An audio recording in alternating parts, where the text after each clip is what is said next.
Hello and welcome back to the channel. My name is Sam Winterwood, and today in this video we are going to talk about some of the new art for hashtag new40k. Warhammer community channel recently put up a new post about some art that will be coming up either probably in the handbook slash rulebook and some other places, and I am in love with this direction that they're going. I feel it goes back more towards John Blanchitsu style. This very dark, grimdark, sad, decaying style that I've always associated with 40k, especially back in the early days where you have Space Marines holding onto people's skull and blowing them out with their bolt guns. Yeah, it's not nice and it's very dark. So what we're going to do, we're going to look at some of the new art, and then I'm going to go through why I think it's a return to what grimdark should be. So the first image we are looking at is a nice piece between Abaddon and Gilliman, and I want to basically say why I think this is sort of a return to a grimdark, and for me, it's banners. I have this fascination with particularly 2nd edition and 3rd edition 40k, where you have banners in pretty much every shot. Every soldier wears a banner on their backpack, or there's just banners everywhere. Giant banners, tattered banners, old, ancient banners, new banners, just banners all over the place. And this is something that I find for me is 40k and skulls. So you could have skulls and banners for 40k. And I always had dreams of, let's just give every infantry unit a banner. If it's a Space Marine unit, just stick a banner on the back. We don't need them just for sergeants. Because back in the day, every sergeant of a squad had a banner on their backpack. And I loved that. I was like, no, push it further. Give everyone a banner. And I really love the direction that they're going with this. So in this image, like I said, Abaddon and Gilliman, I've sort of ignored those two. I'm like, yeah, don't particularly care about that. And the spaceships and all the space and stuff.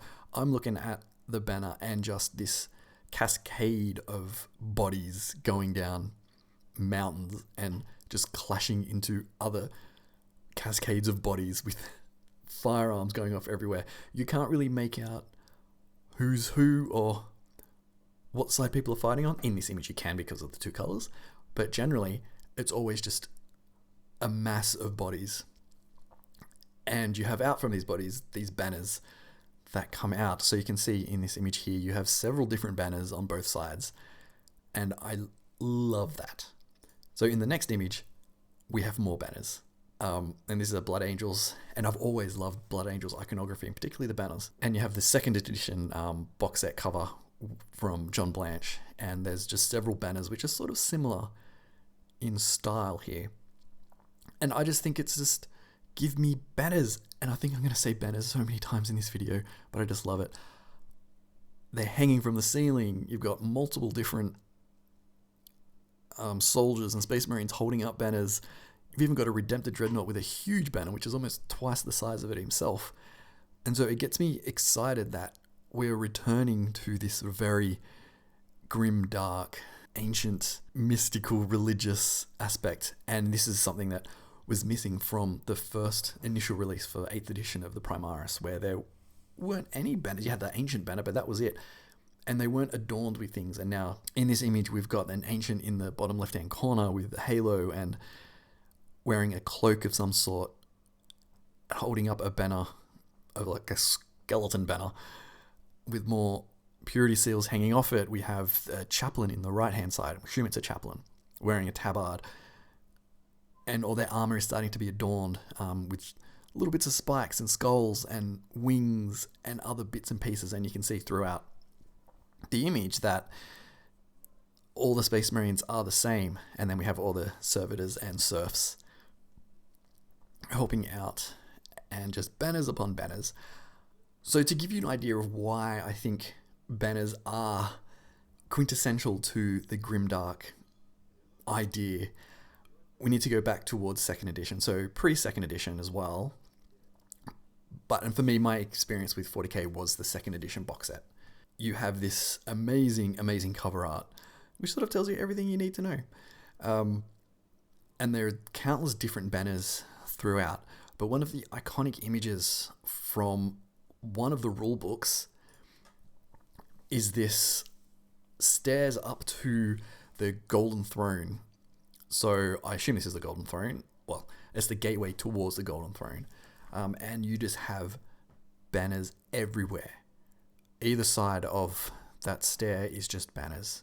Ancient banners. Some of them would be thousands and thousands of years old. So this is sort of the experience that I have with 40k. And then we have some art from John Blanche about how to convert Chaos Space Marines. And you can see banners everywhere. Again, not just fabric banners, but banners that have kind of dragon heads, skulls, and different kind of animal heads and trophies and all kinds of things like that. And again, to me, that says 40k. And then we have the Dark Millennium expansion box set cover. Again, more banners, completely ridiculous. I'm looking through and just counting. There's 1, 2, 3, 4, 5. Then you have the flags as well on the Titans, and the Knights. So there's just all these banners and iconography all over the place. So again, we have another image of this classic image of the Imperial Guard carrying these banners and flags. It's just, for me, such an iconic thing. So when we look at all these new images, I feel like it's a return to that. This one here, I'm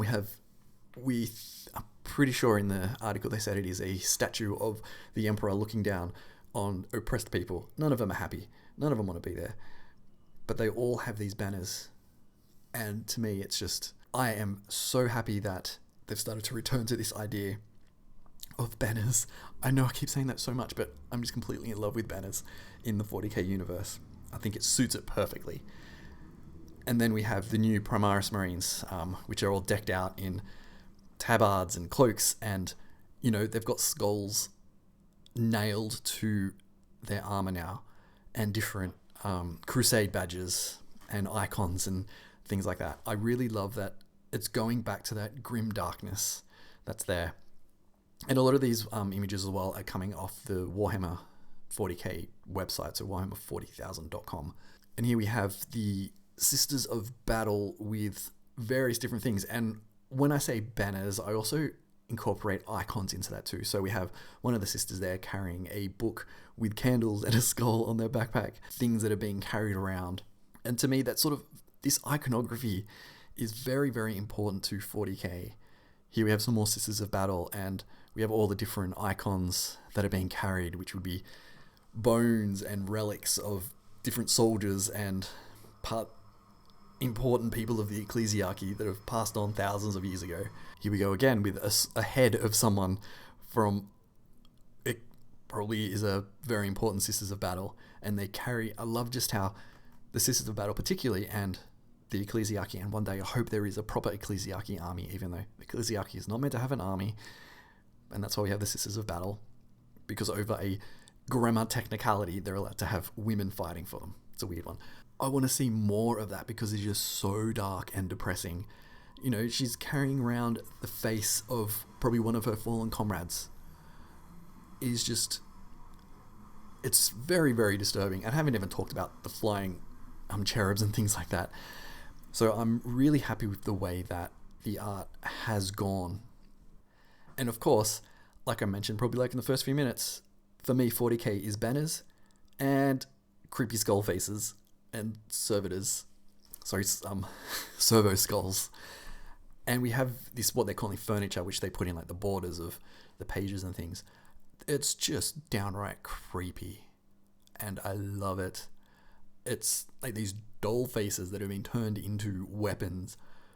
I can just imagine that one in the right-hand corner just flying around with a bolt gun and firing. You have other creepy faces that just have tendrils, hundreds of legs just crawling around, sort of like weird squids. It's just so disturbing. And I feel that the last edition, particularly in the rule book, it felt a bit clean because the Primaris, mostly because they're all new. It makes sense. Thematically and lore-wise, these are new soldiers, so they're not going to have all these indoctrinated ideals in how you present yourself and live in the 41st millennium. They were in cryo chambers for thousands of years and then brought out when the Imperium probably wasn't like this. And this is based in one of the, I think it was the first Dark Imperium novel. I can't remember what the name of it is, but they follow one of the Primaris that has just come out of stasis, and they're like, this isn't the Imperium that I remember. Essentially, that's what they're saying.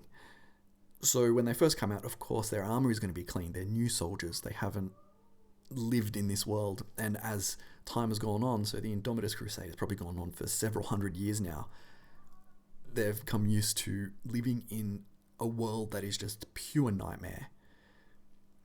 And that's just the Imperium. It doesn't even account for Tyranids and chaos and demons and orcs and necrons and all that stuff.